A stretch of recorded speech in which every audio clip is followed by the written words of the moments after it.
큰 집으로 이사를 했대. 윤은성은 그 타운에서 지금부터 다 가질 거고. 백현우랑 이혼하라고.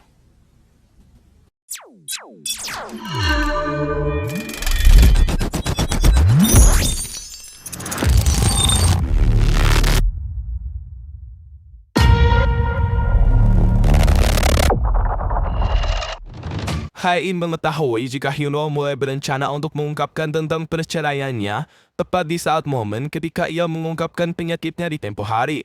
Kini ia merasa tertipu dan tak bisa membendung rasa kecewanya.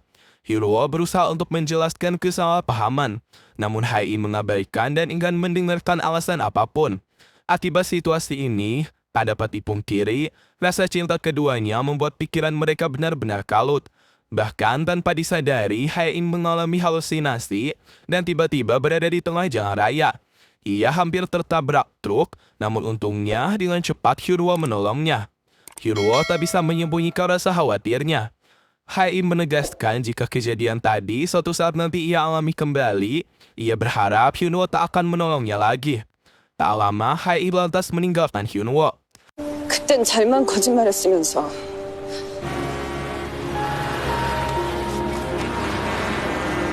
Sel darah putih Hain tak menunjukkan peningkatan apapun. Bahkan pengobatan pil Grastim tampaknya juga tak efektif. Dokter memvonis jika psikologi Hain kini mulai terganggu. Untuk dapat bertahan, setidaknya ia harus memiliki seperti harapan, hasrat, cinta, bahkan kebencian. Hal ini yang akan membuat ia bisa berjuang untuk hidupnya. Hain sudah tampak putus asa dan pasrah dengan penyakitnya. Di samping itu, hubungan mereka benar-benar kacau. Hyunwoo mengerti Hain tak akan melepaskannya dengan mudah. Hidup dengannya merasa tak tertahankan. Mungkin ia bisa hidup nyaman dan sejahtera. Namun, Hyunwoo selama ini merasa tak tahan dan benci hidup dengannya. Ia berbicara jujur, jika awalnya ia merasa lega saat mendengar Hain divonis hanya hidup 3 bulan lagi. Ia bersyukur jika Hain tak mengambil tindakan apapun dan langsung menceraikannya. Hyunwoo menegaskan jika ia akan membiarkan Hain melakukan apapun sesukanya. 맞춰줄 테니까 주원장이라도 고쳐줄래? Kini, Ketua HOM khawatir jika jaksa akan mulai mengincarnya. Perusahaan telah memiliki kesepakatan penting. Jika investor tahu, maka investasi itu terancam gagal. Hal pertama yang Ketua HOM amankan ialah investasi dengan Ensong terkait proyek resort mewah yang akan digarap oleh Sochul. Kini, keduanya secara resmi melakukan penandatanganan kontrak. Ketika pembangunan proyek dimulai, Sochul akan membuat investor dan perusahaan saham yang memberi pinjaman memilih pembayaran opsi di muka.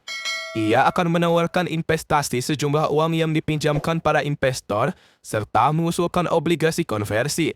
Saat itu, kejaksaan akan mulai menyelidiki berita penggelapan terbesar keluarga HOM.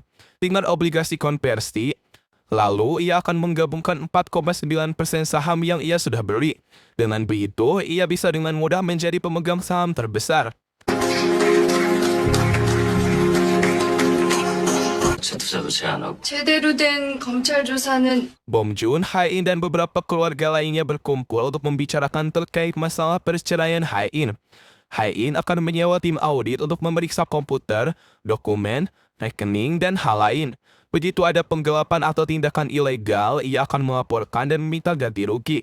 Hain menegaskan jika ia akan menemani semuanya. Sebenarnya, Hyunwoo dengan sengaja membuat Hain kesal dan membencinya tempo hari. Karena ini satu-satunya cara agar ia bisa fokus dan memiliki motivasi untuk hidup. 자금 추적 조사할 거예요. 누굴 만나 뭐라고 Hyunwoo mencurigai Ensong terkait penandatanganan kontrak dengan Sochul. Perusahaan konsultan yang diperkenalkan oleh Ensong bahkan memperkirakan laba sebesar 500 miliar. Tetapi jumlah sebenarnya hanyalah 89 miliar. Sochul bahkan membuat kesepakatan sebelum uji validitas. Ia berharap agar Sochul memikirkan hal ini dengan matang. Di hadapan Ketua HOM, Hyunwoo menolak semua tuduhan yang ditunjukkan kepadanya. Ia mencurigai jika Pak Song dan Direktur Jo telah bekerja sama. Hyunwoo memberikan sebuah foto. Ia menduga jika teman Direktur Jo yaitu Byung-woo yang telah memimpin audit eksternal Queen telah bersekongkol untuk menutup penggelapan yang dilakukan oleh Pak Song selama 5 tahun. Ia yakin jika Direktur Jo tidak bekerja sendiri. Bahkan terkait dalang dibalik penyimpanan alat penyadap di kamarnya, Hyunwoo percaya jika ada suspek utama dalam hal ini. Di samping itu, Eun-sung terlihat mendengarkan pembicaraan mereka lewat alat penyadap. Eun-sung menelpon Direktur Jo untuk berhati-hati karena Hyunwoo kini mulai mengincarnya. 네 짓이란 얘기를 하고 있잖아. 그걸 빌미로 나를 수사받게 하려고? 간 거야? 송 팀장 횡령 건은 결국 할아버님을 겨냥한 게 맞습니다. Bong E menelpon Hyunwoo. Sayangnya, HP Hyunwoo telah disita sebelum ia masuk ke ruangan kerja Ketua Hom. Son Hwa yang sedang mengawasi di sekitar ruangan Ketua Hom lantas mengangkat telepon tersebut. Ia menceritakan terkait tentang perceraian. Son Hwa menegaskan jika ia akan memastikan keduanya untuk bercerai. Mendengar hal ini, ibu dan kedua kakak Hyunwoo sangat khawatir. Bahkan dibuat sangat shock atas kabar ini. X방 이혼 준비해왔던 건 아셨습니까? 일을 어떻게 해요? 이혼이라뇨. Hain memperlihatkan berkas perceraian yang dibuat oleh Hyunwoo yang kini telah ditandatangani olehnya. Ia tak peduli kapan Hyunwoo akan menyerahkan surat itu ke pengadilan. Namun Hain mengancam jika ia akan menyewa pemacara yang sangat kompeten. Dan Hyunwoo akan diusir tanpa ampun. Sebelum pergi, Hyunwoo hanya berpesan satu permintaan. Ia berharap agar Hae-in bisa jaga jarak dengan Eun-sung. Ia mengungkapkan kecurigaannya terkait insiden yang pernah terjadi saat di perburuan. Ia yakin jika Eun-sung adalah dalang di balik ini. 윤은성이랑 가까이 지내지 않았으면 좋겠어. Para karyawan mulai was-was dengan outfit dan perhiasan yang dipakai oleh Hae-in. Ini pertanda jika pakaiannya makin mewah, maka suasana hatinya sedang buruk. Tak dipungkiri jika para karyawan akan terkena omelan jika mood Hae-in sedang jelek. Namun hari ini justru menunjukkan sebaliknya. Hae-in terlihat lebih bersabar saat salah satu karyawan melakukan hal ceroboh. Tim audit mulai melakukan penyelidikan usai menerima laporan penggunaan biaya ilegal. Sementara itu, Sekretaris Na tampak terkejut saat Hae-in menolak semua dokumen yang pernah ia setujui 1 minggu lalu sebelum ia berangkat ke Jerman. Sekretaris Na mengetahui jika hal ini adalah akibat dari hubungan Hae-in dan Hyunwoo yang sedang mengalami ketegangan tinggi. Di sisi lain, Hyunwoo terlihat sibuk dengan setumpuk dokumen di meja kerjanya. Ketika istirahat, Hyunwoo mengajak departemen legal untuk makan siang di sebuah restoran Jepang. Kebetulan, Hae-in juga akan makan di restoran itu. Sekretaris Na dan Sekretaris Kim berusaha agar Hyunwoo dan Hae-in tak bertemu atau berpapasan. Karena hal itu akan membuat situasi semakin rumit. Namun meskipun sudah diantisipasi, keduanya tetap bertemu di lift. Pertikaian kecil dan sindiran tak dapat dihindari, yang membuat para karyawan tampak tegang dan canggung.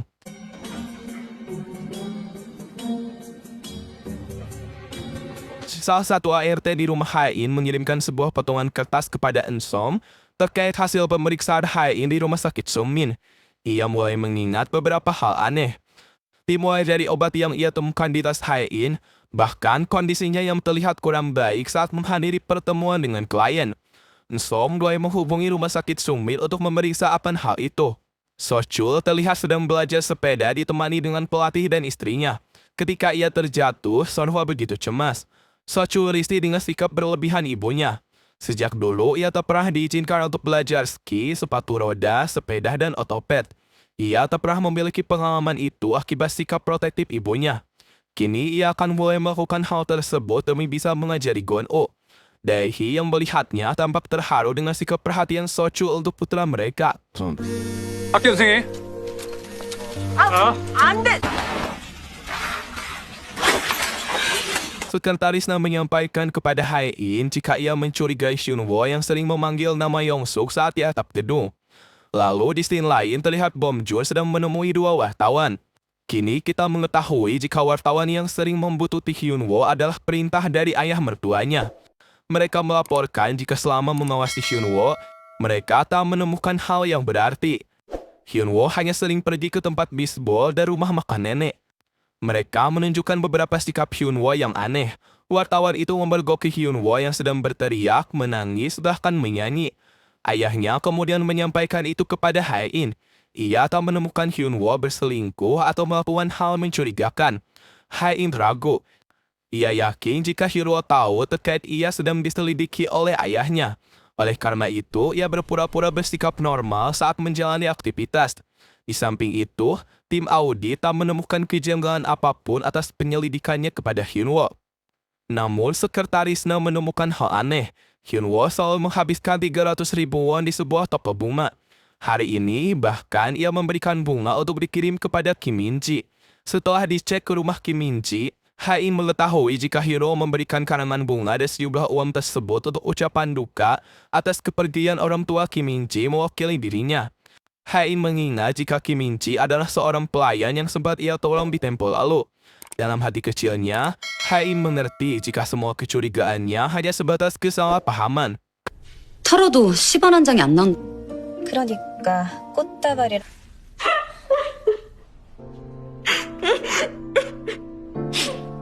Saat Hae-in berpapasan dengan Hyunwoo, ia menegaskan untuk berhenti berpura-pura karena ia merasa jijik atas tingkahnya. Bahkan jika ia kehilangan ingatan, ia tak akan pernah melupakan perbuatannya yang telah berkhianat. Hae-in tak akan pernah memaafkannya. Ia akan membencinya sampai mati. Yang hanya perlu Hyunwoo lakukan adalah diam dan pergi saat Hae-in menyuruhnya. 꽃을 왜 보내? 조익은 왜 하고?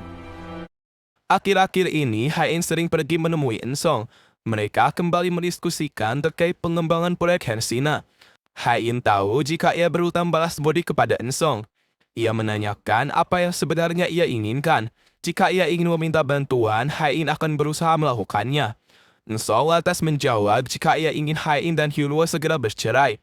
Namun Hae-in tampak ragu dan menganggap permintaan itu sudah melewati batas. Saat Hae-in akan pulang, penyakitnya kembali kambuh. Ia kehilangan obat di tasnya ketika Hae-in akan meminumnya. Obat itu ternyata diam-diam telah diambil oleh Eun-sung. 백현우랑 이혼하라고. 네가 원하는 조건. Hyunwoo menerima informasi dari Yang-gi saat Eun-sung tinggal di panti asuhan. Tak berselang lama, ia diadopsi keluarga Korea ketika berusia 12 tahun dan dibawa ke Amerika. Keluarga yang mengadopsinya adalah orang yang cukup terkenal. Mereka bahkan mengirimnya ke sekolah swasta yang paling mahal. Satu fakta yang aneh, sebenarnya orang tua angkatnya bukan berasal dari keluarga kaya. Mereka diketahui telah meninggal dalam insiden kecelakaan misterius. Eun-sung adalah anak kandung dari Seo-hee, namun hubungan mereka tampak tak harmonis. Selama 20 tahun, Seo-hee telah dipercayai sebagai asisten keluarga Queen. Ia memang tak pernah diperlakukan dengan adil oleh anggota keluarga Queen.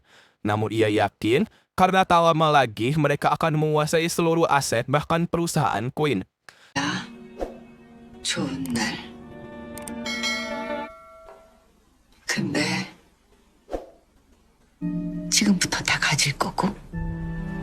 Seo-hee mengajukan diri kepada ketua Home jika ia rela menggantikannya di penjara saat ketua ditangkap oleh kejaksaan. Semua kejahatan terkait penggelapan dananya akan ditimpakan seluruh kesalahannya kepada Seo-hee. Dari pernyataan ini, entah apa motif Seo-hee dan Eun-sung selanjutnya. Hyunwoo melihat Hae-in sedang memberikan makan seekor kucing di tengah derasnya hujan. Ia dengan manis memakaikan jaket di tubuh Hae-in. Hae-in menceritakan kondisinya yang sering tidak stabil akhir-akhir ini. Hyunwoo terkejut dengan perubahan sikap Hae-in. Ia sepertinya telah kehilangan beberapa ingatan. Melihat Hyunwoo yang tampak menangis dan cemas akan kondisinya, Hae-in dengan manis memeluknya. Ia bahkan dengan romantis mengatakan jika ia sangat mencintai Hyunwoo. 걱정하지 마.